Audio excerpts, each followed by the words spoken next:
Afanao ny ministeran'ny kolotsaina sy ny vakoka ny mikarakara hetsika sabotsy mifankahita etsy amin'ny lapan'ny tanàna etsy Analakely izay manasongadina ny kolotsaina sy ny vakoka. Ny tamin'ity androany ity dia ny Omda no nandray anjara. Andeo arahintsika ary ny andinidiny. Niompana tamin'ny fampahafantarana ny asan'ny Omdana ny ofisy miaron'ny zonim-pamorona ny hetsika sabotsy mifankahita izay fanaon'ny ministeran'ny kolotsaina sy ny vakoka rehefa sabotsy. Ankoatr'izay dia nisy ihany koa ny hetsika ara-kolotsaina maro samihafa izay nentin'ny Omda nanasongadinana ny fandraisan'izy ireo anjara nandritra ny hetsika sabotsy mifankahita. Hetsika androany ity zany dia ao anatin'ilay hetsika karakarain'ny ministera isaka sabotsy eto amin'ny tanàna Antananarivo ilay hoe sabotsy mifankahita ministeran'ny asa tanana kolotsaina vakoka. Dia zay zany isaka sabotsy ny ministera mikarakara an'izay hetsika izay hetsika maimaim-poana fizarana ny kolotsaina sy ny fampiainana ny olona eto Antananarivo ny kolotsaina ny asa tanana ary ny vakoka.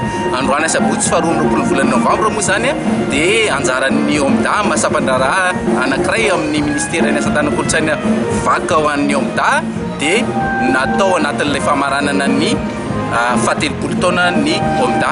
Androany zany ny hitantsika eto dia ireo karazana sokajina sangan'asa arovan'ny Omda.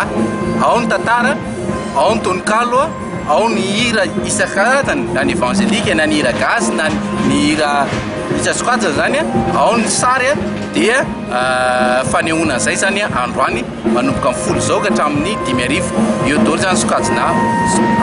Dia ao moa zany ny ahafantaran'ny olona bebe kokoa ihany koa hoe satria misy tandony Omda eo koa misy an'ireo stand zay mivarotra ny CD, ny DVD, CD, ny boky ary ireo tableau isan-karazany zany mbola ao anatin'ilay hoe sangan'asa arovan'ny Omda. Dia eo koa moa misy stand manazava ny asan'ny Omda.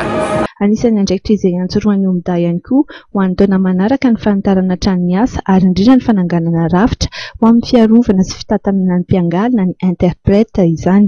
Anisan'ny sangan'asa izay tokony arovana ihany koa izy ireny raha nambaran'ireo tompon'andraikitra trano. Marihana fa efa mahatratra 7,740 amin'izao fotoana izao ny isan'ny mpanakanto eto an-toerana. Izay indray tompoko lasy tompoko avy ny masaka azona tolotra ho anao tamin'ity hariva ity. Akasitrany ianao naharitra nijery hatramin'ny farany vaovao antsika.